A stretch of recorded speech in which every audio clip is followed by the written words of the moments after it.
Welcome back to ABC General Hospital Spoilers channel. Today we will dive into the electrifying twists awaiting us in Port Charles on Friday, August 22nd, where alliances shift, secrets unravel, and family tensions reach a boiling point.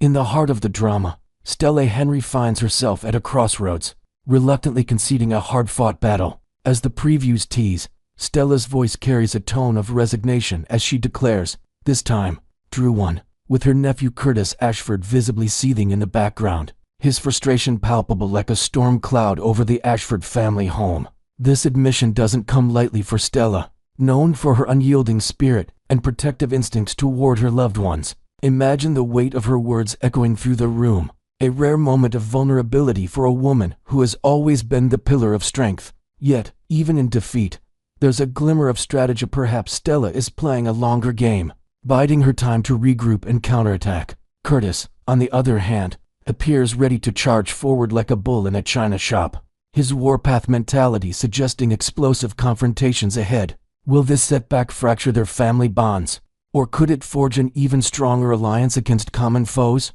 Adding to the intrigue, whispers around Port Charles hint that Stella's concession might stem from uncovered evidence in an ongoing probe, one that ties back to Drew's ambitious maneuvers in both business and personal vendettas. Shifting gears to the high-stakes negotiations, Martin Gray steps into the spotlight with a tantalizing proposition that could upend everything. In a tense exchange captured in the promo, Martin lays down his terms to Drew. He'll sign the crucial statement only if Drew halts a brewing investigation, the one targeting Stella herself. This bargaining chip feels like a chess master's gambit, with Martin leveraging his position as Drew's key ally to protect his own interests. Picture the scene in a dimly lit office, papers scattered across the desk, as Martin, ever the slick attorney, flashes a knowing smile. As Drew's primary client, Martin has been pushed to fabricate details about the altercation with Michael Corinthos, all in a bid to secure Drew's revenge. But now, the tables might turn dramatically. Martin's reluctance could stem from ethical qualms or a hidden agenda, perhaps involving his own financial woes that make him desperate yet cunning. This dilemma forces Drew to weigh his priorities. Does he crave Michael's downfall more than Curtis's? Remember, during the August 20th episode, Drew's plan to have Michael arrested fizzled when 9 potential witnesses conveniently forgot the punch that started it all, leaving Drew scrambling for leverage. Inventing a new layer here. Maybe one of those witnesses is secretly aligned with the Corinthos clan, feeding inside information that keeps Drew one step behind. The question lingers, will Martin flip the script, using this moment to assert dominance and demand more from his client? Or will Drew's persuasive tactics win out in this battle of wills? Meanwhile, the Corinthos family gains a strategic edge amid the chaos, as Martin digs in his heels on Thursday's episode, refusing to ink the statement without concessions. It creates a ripple effect. No signature means no solid witness, and thus no airtight case against Michael. This standoff could be the break Michael and his father, Sonny Corinthos, desperately need. Envision Sonny at the Port Charles Police Department, his commanding presence filling the interrogation room, where he encounters ADA Justine Turner. The preview clip shows Justine delivering a sly, almost playful line, "This should be good," laced with a flirtatious undertone that sparks immediate chemistry. Could this be the start of an unexpected romance between the mob boss and the ambitious prosecutor? Their interaction adds a layer of intrigue, perhaps hinting at Justine's willingness to bend rules for personal gain or genuine attraction. To expand on this, let's imagine Justine has her own backstory of climbing the legal ladder in a male-dominated field, making her drawn to Sonny's raw power and vulnerability. Do they make a compelling pair? Fans are buzzing about the potential sparks, but it also raises suspicions. Is this flirtation a tactic to extract information, or a genuine connection that could complicate ongoing cases? Either way, it positions Sonny with an unlikely ally, tipping the scales in the Corinthos' favor as Drew's schemes unravel. Over at the glamorous Metro Court, Ava Jerome becomes the recipient of some juicy intelligence that could shake up alliances. The previews reveal an intimate moment between Ava and her confidant Nina Reeves, seated at a secluded table, where Nina urgently implores Ava to keep a bombshell secret under wraps. What could this revelation be? Building on the original hints, perhaps Nina is confessing details about a hidden affair or a corporate betrayal involving Willow, or another key player, adding depth to her character's perpetual web of deceptions. Visualize the tension, Nina's eyes darting nervously, her voice a hushed whisper amid the clinking glasses and murmured conversations of the upscale venue. Ava, with her sharp instincts honed from years of survival in Port Charles' underbelly, absorbs the info like a sponge, her expression a mix of concern and calculation. This spill might tie into broader plots, maybe even linking to Drew's ambitions or Sonny's empire, to invent a fresh element. Suppose the secret involves a forged document that could exonerate or incriminate a major character, heightening the stakes for both women.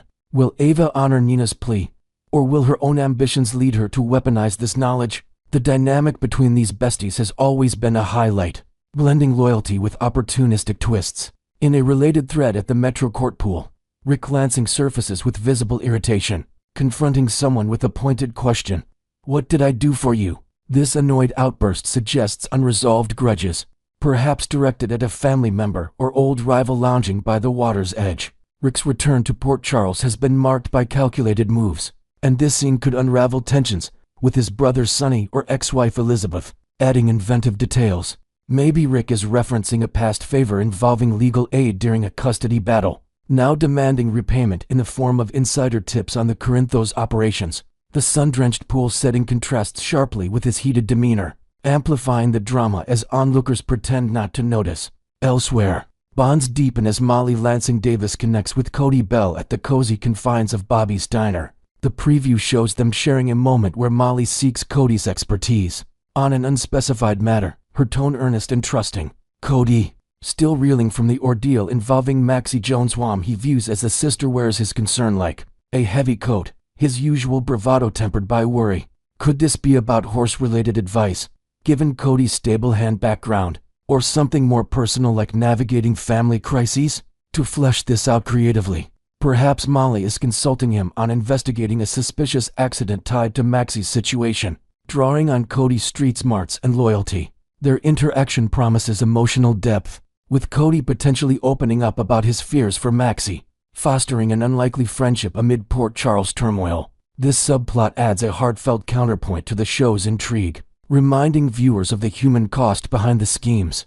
Finally, at the serene Quartermain stables, Brooklyn Quartermain receives sage advice from her grandmother Tracy. In the clip, Tracy urges Brooklyn to be present for something vital, warning that absence would lead to lifelong regret. Is this nudge about visiting Maxie in the hospital, offering support during her recovery? Expanding imaginatively, Tracy's words might also allude to a family gathering or intervention, emphasizing themes of forgiveness and unity. Picture the stable's earthy scent and soft whinnies providing a tranquil backdrop to Tracy's no-nonsense wisdom, passed down like a family heirloom.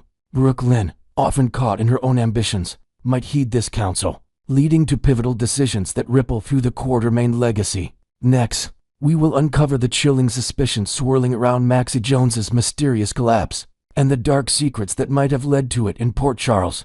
Let's start with the haunting expression etched across Brooklyn Quartermain's face, as she converses with Dr. Lucas Jones in the sterile corridors of General Hospital, a potent mix of raw fear, gnawing worry, deep-seated guilt, and overwhelming remorse that sets her apart from everyone else gathered there. While Maxie's other loved ones, from her devoted family to close friends, display the expected anguish and concern over her dire condition, none seem burdened by that same undercurrent of personal culpability. This stark difference raises eyebrows and fuels wild theories.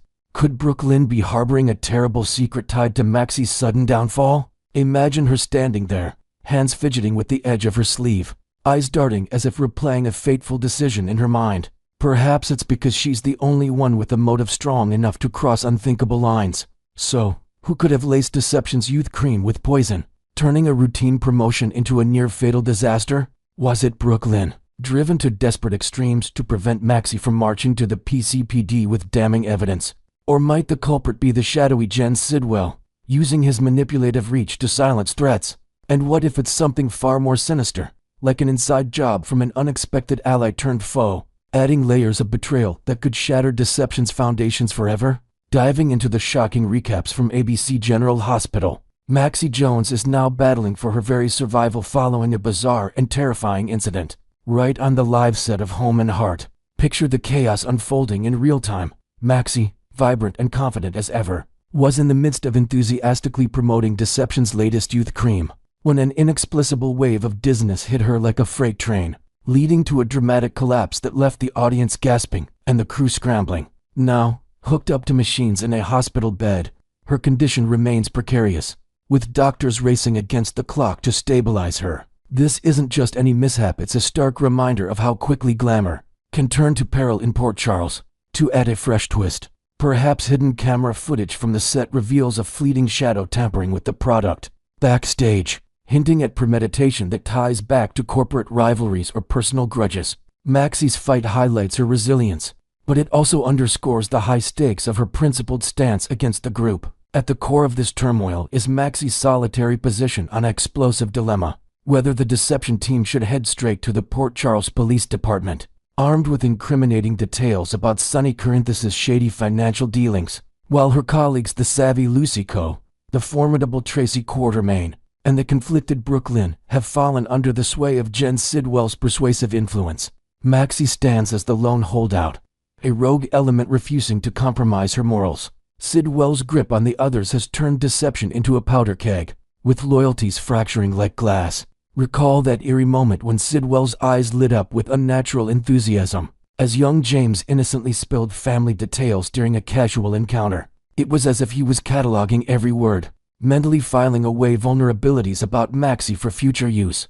Inventing an extra layer here, maybe Sidwell discreetly recorded the conversation on a hidden device, later reviewing it in a dimly lit office, plotting his next move with a chilling smile. This oversharing from James could be the unwitting spark that ignited a chain of events, making Maxie's outspoken views a direct threat to Sidwell's shadowy empire, and pushing someone to take drastic action. Looking ahead on ABC General Hospital, the medical team at GH, along with Maxie's circle of concerned supporters, are left scratching their heads, desperately trying to unravel the mystery of how her heart could abruptly falter. Despite her being in peak physical health, the atmosphere in the waiting room is thick with confusion and hushed whispers, as nurses review charts and family members pace anxiously, piecing together clues from her symptoms. At this juncture, the swirling GH rumors appear to hold water, pointing firmly to poisoning as the cause behind her brush with death. Suspicions zero in on Deception's youth cream as the delivery method.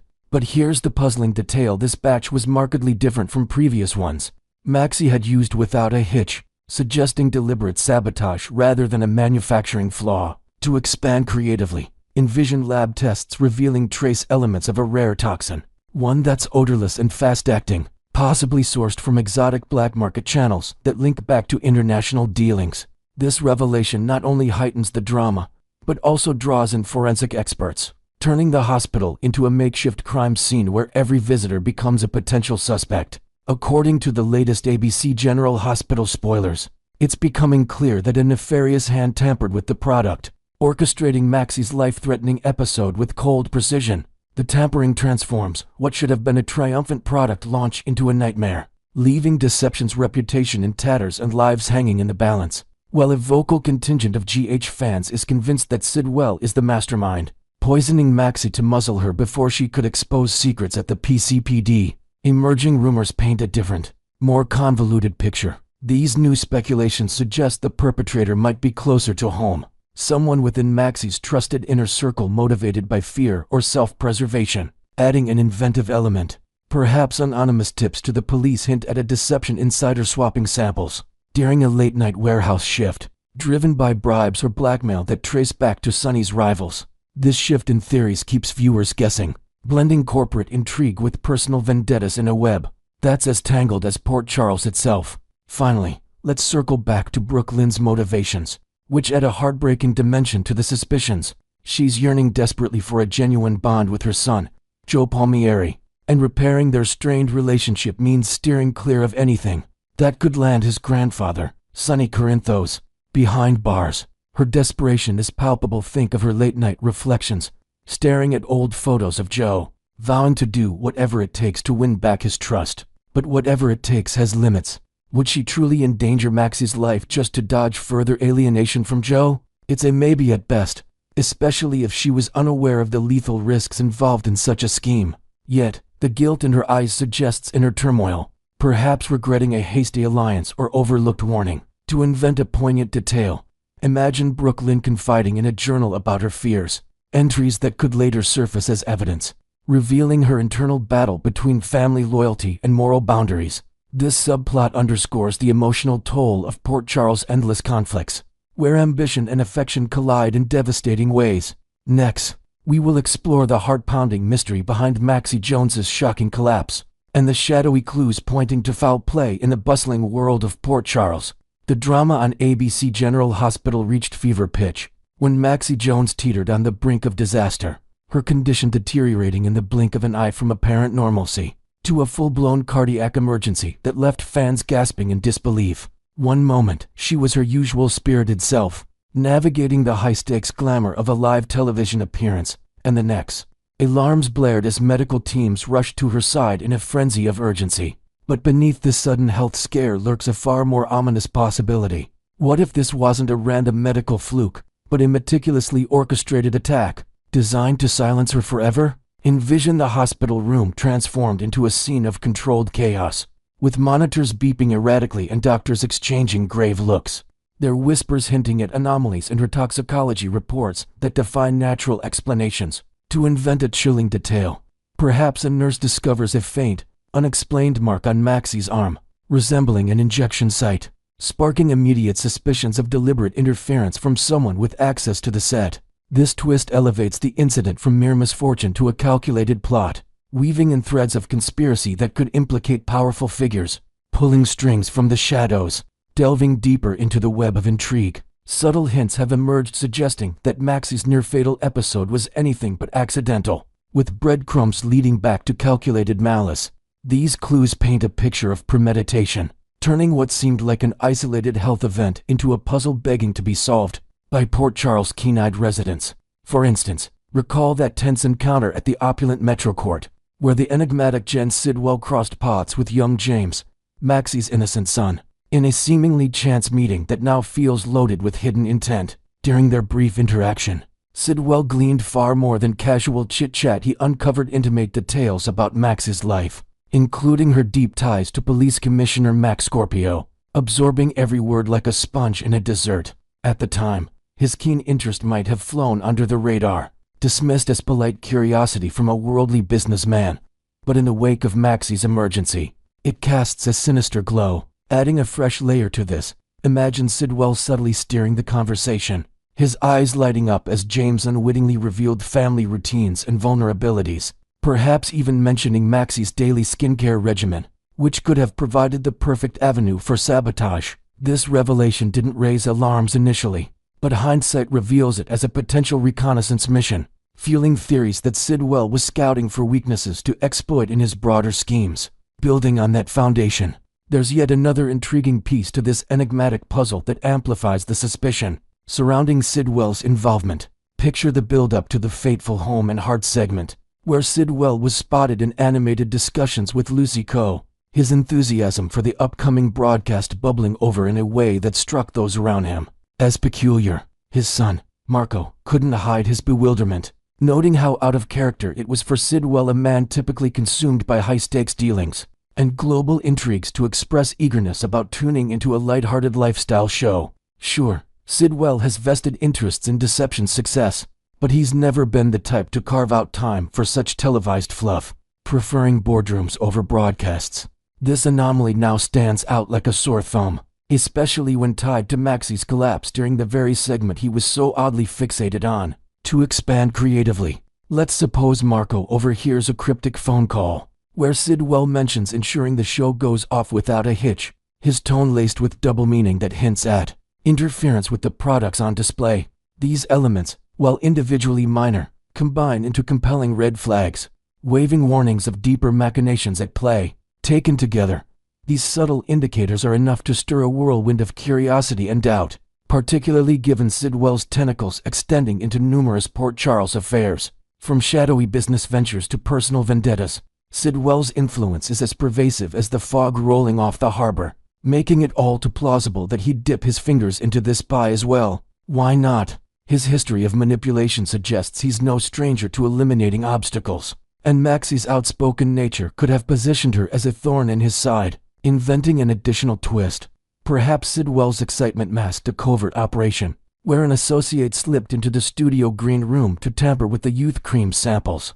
using knowledge from James to time it perfectly. This level of involvement would explain the precision of the attack, turning a routine promotion into a life-threatening trap, and leaving fans speculating about his ultimate endgame. Is it control over deception, leverage against Mac, or something even more personal? Shifting from the storyline to real-life developments, it's been confirmed that Kirsten Storms, the talented actress who brings Maxie to life with such vivacity, is stepping away from the General Hospital campus for an extended period after completing her scenes.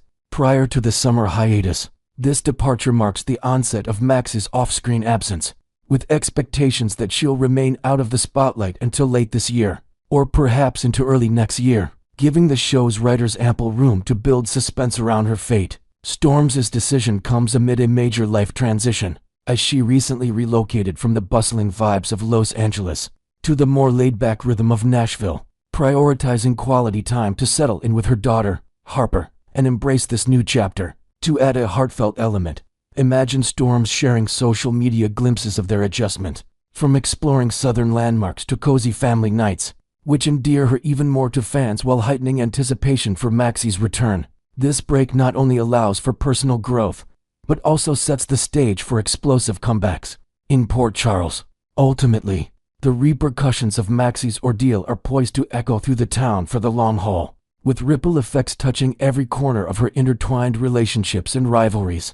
The mystery of her sudden heart attack, now shrouded in suspicions of sabotage, promises lingering questions that won't be resolved overnight, keeping viewers hooked as investigations unfold at a tantalizing pace. Whether it's family dynamics shifting or alliances fracturing under the weight of secrets, the fallout could redefine loyalties and spark new conflicts. Adding an inventive detail, perhaps Maxie's recovery involves experimental treatments that reveal hidden health secrets from her past, tying into larger GH lore and delaying revelations until her triumphant return. Fans will have to stay patient, but the wait only builds the drama, ensuring that when answers finally surface, they'll hit like a bombshell. Who you? What a tangled web of suspicion and real-life twists. General Hospital never fails to deliver the thrills. Who's your top suspect in Maxie's crisis? Drop your thoughts in the comments, hit that like button, subscribe for more spoilers, and ring the bell to stay updated. See you next time for more Port Charles excitement.